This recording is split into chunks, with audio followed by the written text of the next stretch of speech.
नमस्कार, स्वागत है आपका आपके सितारे में और मैं हूं आपके साथ प्राची पाराशर।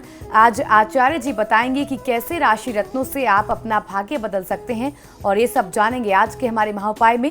और साथ ही आपको बताएंगे आज का राशिफल। तो फिर देर कैसे शुरू करते हैं आपके सितारे।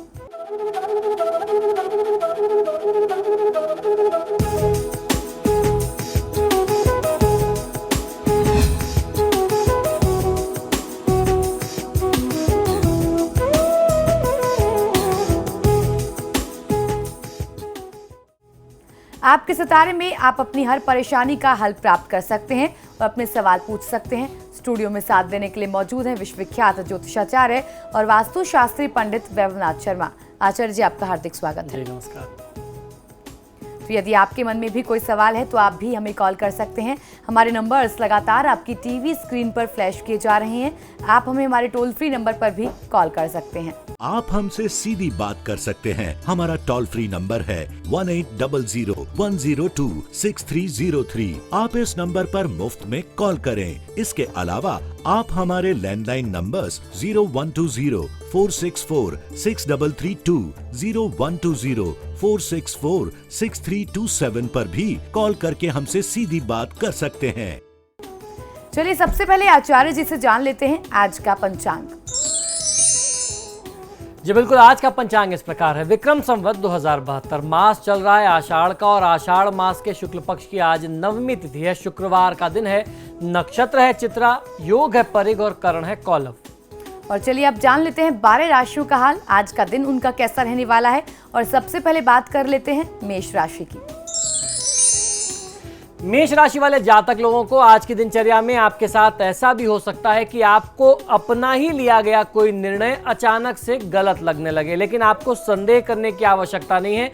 आपने जो निर्णय किया है वो बिल्कुल ठीक रहने वाला है। आज आपको किसी भी व्यक्ति के संदर्भ में कोई भी राय बनाने से बचना चाहिए। हो सकता है आप उस व्यक्ति के बारे में जैसा सोचते हैं वैसी स्थिति बिल्कुल भी ना हो। आज के दिन को शुभ बनाने के लिए ओम बुद्धि प्रियाय नमः मंत्र का 108 बार आपको जाप कर लेना चाहिए। निवेश के लिहाज से थोड़ा सा आपको सचेत रहना है। निवेश के दृष्टिकोण से दिन अच्छा आपके लिए नहीं बनता है। और चलिए अब जान लेते हैं वृषभ राशि वाले आज के दिन को शुभ बनाने के लिए क्या उपाय करें। वृषभ राशि वाले जातक लोगों को आज की दिनचर्या में अपने जीवन से जुड़े हुए कुछ नए पहलुओं को आज आप जान पाएंगे, उससे आप अवगत हो पाएंगे।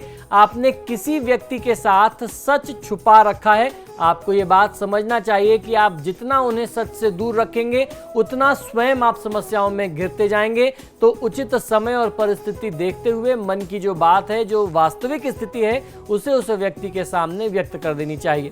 आज के दिन को शुभ बनाने के लिए ओम बीजापुर फलासक्ताय नमः मंत्र का 108 बार जाप कर लेना आपके लिए सर्वोत्तम होगा। खराब स्वास्थ्य को आप नजरअंदाज बिल्कुल भी ना करें। और चलिए अब जान लेते हैं मिथुन राशि वाले आज क्या उपाय करें। मिथुन राशि वाले जातक लोगों के लिए कुछ समय पहले जिस गलती के कारण आपको बहुत बड़ा नुकसान उठाना पड़ा था, बहुत बड़ा खामियाजा उठाना पड़ा था, आज फिर कुछ वैसी ही स्थिति आपके सामने जन्म ले रही है। अगर आप किसी से प्रेम करते हैं, किसी से आप भावनात्मक संबंध रखते हैं, तो और आपने उस व्यक्ति से अपनी भावनाएं छुपा रखी हैं, तो ये आपके लिए बहुत ज़्यादा तकलीफदेह सिद्ध हो सकता है। ऐसे में उचित समय देख करके, अवसर देख करके आप अपने मन की जो भावनाएं हैं उस व्यक्ति से व्यक्त करें। आज के दिन को शुभ बनाने के लिए ओम ब्रह्मचारिणे नमः मंत्र का 108 बार जाप कर लेना आपके लिए सर्वोत्तम होगा। ज़्यादा उत्सुकता किसी भी काम के लिए ठीक नहीं होती है, इस बात को आप ध्यान में रखिएगा। और चलिए अब जानते हैं कि कर्क राशि वाले आज के दिन को शुभ बनाने के लिए क्या करें। कर्क राशि वाले जातक लोगों को आज की दिनचर्या में ध्यान रखना है कि यदि पुराने समय में आपने किसी व्यक्ति को दुख या नुकसान पहुंचाया है, तो आज आपको माफी मांगने में यानी अपने लिए क्षमा याचना करने में जरा भी संदेह नहीं करना चाहिए और किसी भी प्रकार से आपको हिचकिचाना नहीं चाहिए। किसी करीबी व्यक्ति के साथ आज कुछ काम की बातचीत करने में आपको थोड़ी सी असहजता, कुछ परेशानी आ सकती है। इसलिए जो भी आप कहना चाहते हैं, जो भी आप बात करना चाहते हैं, बात करने का तरीका बिल्कुल साफ सुथरा और सीधा हो, जिससे आप लोगों के बीच में कोई गलतफहमी ना आए, आप बहुत असहज महसूस ना करें।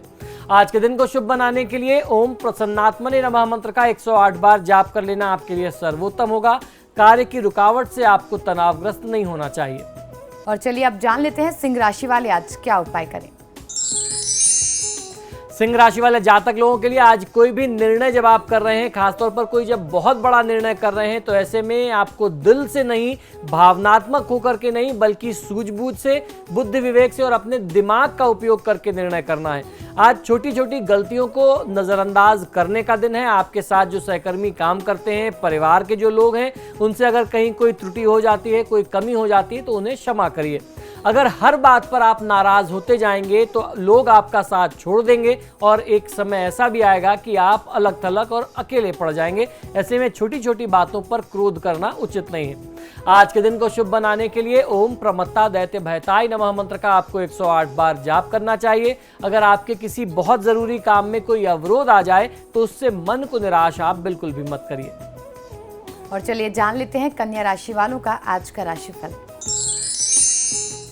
कन्या राशि वाले जातक लोग, आज आप अपने किसी करीबी से वह सारी बातें कर पाएंगे जो आप काफी समय से उनसे करना चाहते थे, लेकिन आपको उचित अवसर नहीं मिल पा रहा था। आपने किसी व्यक्ति पर बहुत ज़्यादा विश्वास कर लिया है। ऐसा करना आपके लिए बिल्कुल भी ठीक नहीं होगा। आपको बहुत बड़ा धोखा, बहुत बड़ा विश्वासघात आपके साथ हो सकता है, ऐसे लक्षण बन रहे हैं। आज के दिन को शुभ बनाने के लिए ओम पूताय नमः मंत्र का 108 बार जाप कर लेना आपके लिए सर्वोत्तम होगा। किसी व्यक्ति के बारे में पहले से कुछ विचार या धारणा मत बनाइए। और चलिए अब जानते हैं तुला राशि वालों का आज का राशिफल। तुला राशि वाले जातक लोगों के लिए धन के लेन देन को लेकर के आज आप बहुत भाग्यशाली रहने वाले हैं। आज आपके पास बहुत सारा काम आ सकता है, कार्यभार अचानक बढ़ सकता है, तो बेहतर है कि आप पहले से ही शारीरिक और मानसिक तौर पर खुद को तैयार रखें। आज के दिन को शुभ बनाने के लिए ओम ब्रह्मद्वेष विवर्जिताय नमः मंत्र का 108 बार जाप कर लेना आपके लिए सर्वोत्तम होगा। ये समय बहुत ही बहुमूल्य है, इस समय का लाभ लेना चाहिए, इसे यूं ही नहीं जाने देना चाहिए। चलिए तो अब जान लेते हैं वृश्चिक राशि वाले आज क्या उपाय करें। वृश्चिक राशि वाले जातक लोगों के लिए आज किसी भी प्रकार के अनुबंध को स्वीकारने से पहले उस विषय से संबंधित सभी सूचनाएं, सभी जानकारियां आप एकत्रित कर लें, फिर उसके बाद ही आपको कोई नया अनुबंध, नया एग्रीमेंट साइन करना चाहिए। आज के दिन भाग्य का पूरा समर्थन आपको प्राप्त होगा, इसीलिए आप जो भी काम बहुत दिनों से करने की सोच रहे थे, उन्हें आज पूरा करने का प्रयास आपको करना चाहिए। उस काम में आपको सफलता भी अवश्य मिलेगी। आज के दिन को शुभ बनाने के लिए ओम पाशांकुश धराय नमः मंत्र का 108 बार जाप कर लेना आपके लिए सर्वोत्तम होगा। रुपए पैसे के लेन देन में आज आपको बहुत सचेत रहने की जरूरत है। और अब जान लेते हैं धनु राशि वाले आज के दिन को शुभ बनाने के लिए क्या करें। धनु राशि वाले जातक लोगों के लिए आज की दिनचर्या में परिस्थिति आपके पक्ष में बन रही है। आपके जो सोचे हुए काम थे, जो आप काफी समय से दिमाग में रखे हुए थे, आप उन्हें पूरा नहीं कर पा रहे थे, आज आप प्रयास करिए वो कार्य पूरे होंगे। आपकी व्यस्तता भी आज की दिनचर्या में बढ़ेगी। वाणिज्य व्यवसाय में आपको लाभ मिले, कार्य क्षेत्र का व्यापार विस्तार हो, ऐसे भी लक्षण आपके लिए बन रहे हैं। हर तरफ से जीवन में वृद्धि और लाभ की स्थिति आपके लिए अब बनने लगी है। आज के दिन को शुभ बनाने के लिए ओम विघ्न राजाय नमः मंत्र का 108 बार जाप कर लेना आपके लिए सर्वोत्तम है। कार्य क्षेत्र में पार्टनर से और अपने जीवन साथी के साथ, यानी लाइफ पार्टनर के साथ किसी भी प्रकार का वाद विवाद आपको नया बढ़ाना नहीं चाहिए। अगर कोई पुराना वाद विवाद चल रहा है तो उसे छेड़ना नहीं चाहिए। चलिए अब जान लेते हैं मकर राशि वाले जातकों के सितारे आज क्या कह रहे हैं। मकर राशि वाले जातक लोगों के लिए आज आपका मित्रवत संबंध किसी गहरे रिश्ते में बदल सकता है, ऐसी स्थिति आपके लिए बन रही है। आज आपको अपनी जिम्मेदारियों से पीछे नहीं हटना चाहिए। आज फल की चिंता किए बगैर आप कर्म करते रहें, लाभ आपको ईश्वर देगा। जो भी आप काम करते हैं उसको निरंतर करते रहिए, उसमें लाभ की इच्छा मत रखिए, फल की इच्छा आप भगवान के हाथ में छोड़ दीजिए, निर्णय ईश्वर को रखिए, आपको फायदा मिलेगा। आज के दिन को शुभ बनाने के लिए ओम परस्मै नमः मंत्र का 108 बार जाप आपको अवश्य करना चाहिए। आज का दिन आपके लिए यात्रा की स्थिति बहुत अच्छी नहीं बनती है, तो आज यात्रा करने से आपको बचना है। और चलिए अब जान लेते हैं कुंभ राशि वालों का आज का राशिफल। कुंभ राशि वाले जातक लोगों के लिए आज आपको कोई परेशानी बहुत बड़ी या बहुत जटिल लग सकती है, लेकिन अगर आप अपने बुद्धि विवेक के साथ उस समस्या का समाधान खोजेंगे तो बहुत जल्दी उसका कोई ना कोई रास्ता भी मिल जाएगा। आज का दिन किसी भी व्यक्ति पर बिना सोचे समझे विश्वास करने के लिए अच्छा नहीं है। आज आपको दूसरों की बात भी, उनकी बातों को, उनके सुझावों को भी सुनना है, उस पर थोड़ा सा विचार जरूर करना चाहिए। आज के दिन को शुभ बनाने के लिए ओम निरंजनाय नमः मंत्र का 108 बार जाप कर लेना आपके लिए सर्वोत्तम होगा। किसी भी परिस्थिति में कटु वचन यानी कड़वे बोल बोलने से आपको बचना है। और चलिए अब जान लेते हैं मीन राशि वाले आज क्या उपाय करें। मीन राशि वाले जातक लोगों के लिए आज की दिनचर्या में कोई विशेष व्यक्ति आपके जीवन में आ सकता है, जिसके सहयोग से, जिसके आने से आपका जीवन शुभ मायनों में प्रभावित होगा। आज बेकार में किसी भी प्रकार का जोखिम उठाने से यानी रिस्क लेने से बचना चाहिए, अन्यथा आप किसी बहुत बड़ी समस्या में, बड़ी प्रॉब्लम में पड़ सकते हैं। आज के दिन को शुभ बनाने के लिए ओम नागराज यज्ञ पवित्रते नमः मंत्र का 108 बार जाप कर लेना आपको बहुत अच्छा लाभ दे सकता है। व्यापार में साझेदारी करने का यानी पार्टनरशिप बिजनेस करने का ये समय आपके लिए बहुत अच्छा नहीं है। फिलहाल यहाँ वक्त एक छोटे से ब्रेक का हो गया है। ब्रेक के बाद जानेंगे आज का महा उपाय, तो बने रहिए हमारे साथ।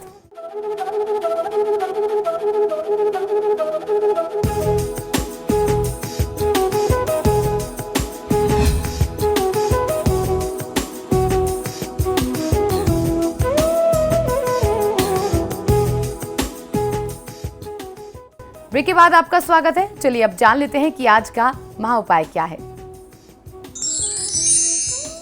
जी बिल्कुल, आज के महा उपाय में हम लोग चर्चा करने वाले हैं राशि रत्नों के बारे में। जी हाँ, जेम स्टोन से कैसे आपका भाग्य बदल सकता है और कुंडली द्वारा रत्नों का चयन करने के लिए क्या क्या नियम, क्या क्या सिद्धांत हमारे धर्मशास्त्रों में बताए गए हैं, उनसे जुड़ी हुई प्रमुख बातें, प्रमुख नियम मैं आपको बताने जा रहा हूं। क्रियाशीलता प्रकृति के जीवन का गहनतम रहस्य है। जो वस्तु इस संसार में सक्रिय नहीं होती वे शीघ्र ही नष्ट हो जाती है। इसीलिए ये संपूर्ण ब्रह्मांड, नक्षत्र, ग्रह तथा तारे सदैव क्रियाशील रहते हैं, गतिमान रहते हैं। हमारे सौरमंडल के इन ग्रहों, नक्षत्रों की सक्रियता को आप चाहे तो उनके रत्न को धारण करके भी अनुभव कर सकते हैं। यदि विधि पूर्वक रत्न धारण किया जाए तो वे अपने संबंधित ग्रह के प्रतिनिधि स्वरूप धारणकर्ता को यानी पहनने वाले व्यक्ति से संपर्क बना करके ग्रहों की भांति चलायमान हो जाते हैं। रत्नों के चयन में कुछ प्रमुख नियम हमारे धर्मशास्त्रों में, खासतौर पर ज्योतिष शास्त्र में बताए गए हैं। आइए उस विषय पर भी एक बार ध्यान करते हैं।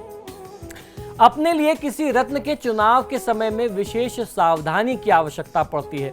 अनिष्टकारक ग्रहों का दुष्प्रभाव कम करने हेतु अथवा क्षीण ग्रहों के प्रभाव में शुभत्व में वृद्धि करने के लिए ज्योतिषी उस ग्रह के रत्न को धारण करने की सलाह देते हैं।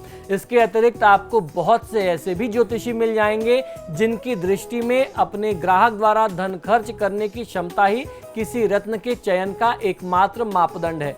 वे लोग सिर्फ ये देखते हैं कि अगर ग्राहक सॉलिड पार्टी है तो उसे नीलम, पुखराज या हीरे जैसे महंगे रत्न, जो बहुत ज़्यादा बहुमूल्य रत्न हैं, इनको डलवा देना चाहिए, पहना देना चाहिए, चाहे उस व्यक्ति के लिए वो उपयुक्त हो या ना हो। आजकल ऐसी स्थिति बहुत ज़्यादा हो गई है। और यदि एक आम साधारण आदमी है तो उसे वही रत्न सस्ता से सस्ता बता दो, मसलन मोती पहन ले, माणिक पहन ले, मूंगा, पन्ना वगैरह उसको सजेस्ट कर देते हैं, सलाह दे देते हैं। कहने का तात्पर्य, कहने का अर्थ ये है कि कैसे भी करके हमारा उल्लू सीधा होना चाहिए, हमारी जेब में पैसा आना चाहिए, चाहे उसके चक्कर में बेचारे ग्राहक का बंटादार ही क्यों ना हो जाए, उसका भविष्य जो है वो अधर में ही क्यों ना लटक जाए। खैर, जिसका जैसा कर्म।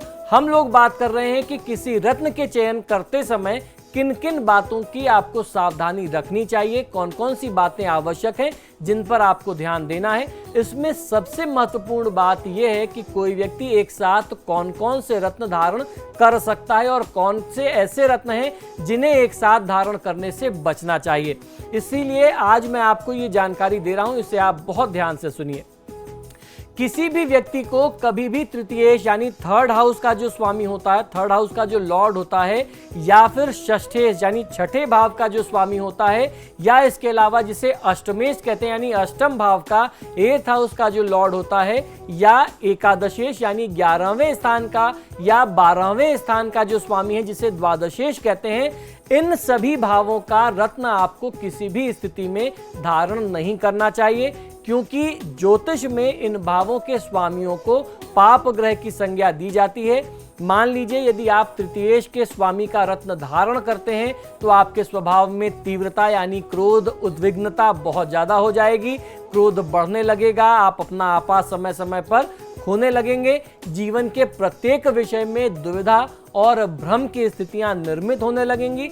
उसी प्रकार अगर छठे भाव का यानी षष्ठेश का जो स्वामी है उसका रत्न आप धारण कर लेते हैं तो मन में किसी अज्ञात भय का संचार निरंतर होने लगेगा, अनजाना डर आपको हमेशा सताता रहेगा, व्यक्ति के मन का झुकाव किसी व्यसनोन्मुख होने लगेगा, किसी तरीके की गंदी आदतें, दुर्व्यसन आपके अंदर आने लगेगा, नशे इत्यादि की आदत या कोई भी असामाजिक प्रवृत्ति आपके अंदर पनपने लगेगी।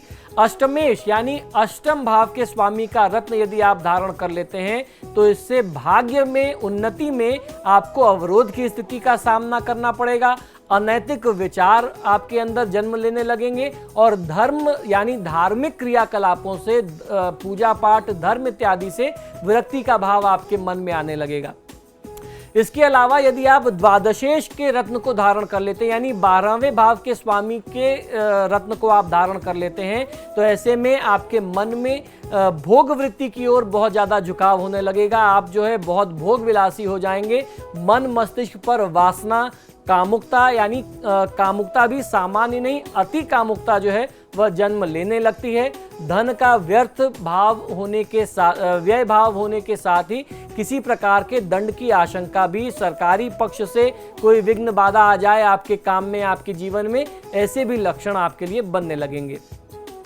किसी भी ग्रह के विरोधी रत्नों को कभी भी नहीं धारण करना चाहिए, जैसे कि माणिक्य के साथ नीलम या हीरा नहीं धारण करना चाहिए। ऐसे इसी तरीके से मोती के साथ मूंगा, नीलम, हीरा, पन्ना, गोमेद, लहसुनिया, पुखराज के साथ हीरा, पन्ना, गोमेद और मूंगा इत्यादि इनको एक साथ धारण करने से बचना चाहिए। बिना जन्म कुंडली या फिर हस्तरेखा की जांच के कराए हुए भी कोई भी प्राकृतिक रत्न जो नेचुरल जेम स्टोन्स होते हैं उन्हें धारण करने से बचना चाहिए, ऐसा आपको कभी भी नहीं करना चाहिए। सिर्फ अंदाजे, अक्सर लोग क्या करते हैं नाम राशि के आधार पर रत्न धारण कर लेते हैं, ऐसा बहुत गलत होता है। जब तक आप कुंडली से अपने ग्रहों को ना चेक करा लें तब तक आप रत्न धारण मत करिए।